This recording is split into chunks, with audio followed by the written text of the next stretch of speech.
Assalamualaikum warahmatullahi wabarakatuh. Hai Pointers, terima kasih telah bergabung kembali dengan channel yang sederhana ini Poin 1. Semoga kita semua tetap dalam lindungan Allah Subhanahu wa taala. Amin amin ya robbal alamin. Pointers, lidah memang tak bertulang. Perumpamaan ini dimaksudkan untuk mengingatkan manusia agar menjaga ucapannya. Misalkan pelaku namimah atau pelaku adu domba, yaitu menyebutkan perkataan seseorang pada orang lain dengan maksud untuk merusak hubungan keduanya. Perbuatan tercela ini kebanyakan bersamaan dengan akhlak buruk lainnya seperti ghibah, fitnah, dan hasud, rangkaian akhlak yang sangat dibenci oleh Allah dan Rasul-Nya. Naudzubillahi min dzalik. Namimah ini adalah termasuk perbuatan dosa besar, kelihatan sepele dalam pengamalannya, namun berakibat sangat fatal dan merusak semua sendi kehidupan sosial, mulai dari disebarkan benih saling mencurigai di antara sama manusia, hati jadi kotor dan benci. Yang kedua, pertaruhan nama baik dan martabat seseorang yang akan hancur dan dirugikan, terlepas benar atau tidak. Yang ketiga, memicu kegalauan sosial, kekacauan, distabilitas, dan putusnya silaturahmi dalam hubungan sosial.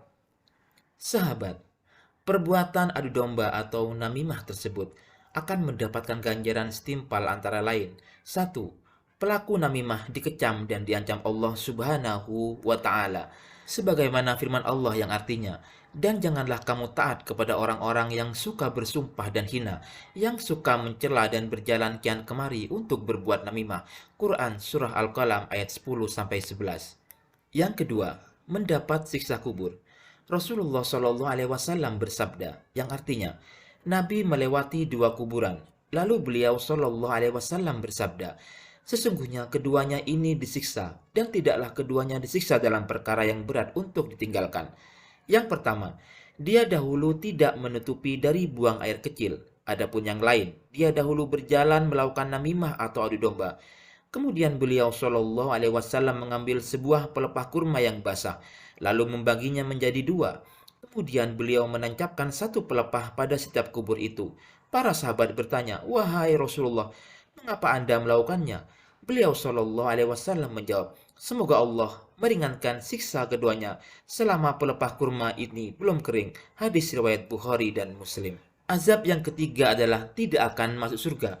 Rasulullah Shallallahu Alaihi Wasallam bersabda yang artinya, dari Hammam bin Al-Haris, dia berkata, dahulu ada seorang laki-laki yang menyampaikan berita kepada amir atau gubernur. Kami sedang duduk di dalam masjid. Orang-orang mengatakan, orang ini biasa menyampaikan berita kepada amir. Dia datang dan duduk dekat kami. Maka Huzaifah berkata, aku telah mendengar Rasulullah Shallallahu Alaihi Wasallam bersabda, tidak akan masuk surga orang yang melakukan namimah atau adu domba. Hadis riwayat Muslim. Sahabat, lebih lanjut, menjauhi perilaku namimah di era digital dan modern pada saat ini membutuhkan tekad kuat dan istiqomah kesabaran. Sebab dengan kemudahan media sosial bagi semua orang dapat mengakibatkan cerita fakta atau hoax, berita baik atau jelek, bahkan aib seorang yang didapatkan dengan copy paste dan share ulang. Banyak kerusakan-kerusakan akibat namimah atau adu domba. Apapun tujuan awalnya, pasti berujung pada kerusakan dan ketidakstabilan sosial yang berakibat fitnah dan kebencian, suudzon atau prasangka jelek yang berakibat terputusnya silaturahim dan kerugian di mana-mana. Karenanya, jauhilah dan tinggalkan atau bersiap menerima azab Allah jika masih ngotot dalamnya. Naudzubillah, thumma naudzubillahi min dzalik. Sahabat Poin 1 yang dirahmati Allah, terima kasih telah menonton video ini. Dukung terus kami dengan subscribe, like, dan share terus video ini, agar kami tetap bersemangat menghadirkan video-video Poin 1 selanjutnya. Wabillahi taufik wal hidayah. Assalamualaikum warahmatullahi wabarakatuh.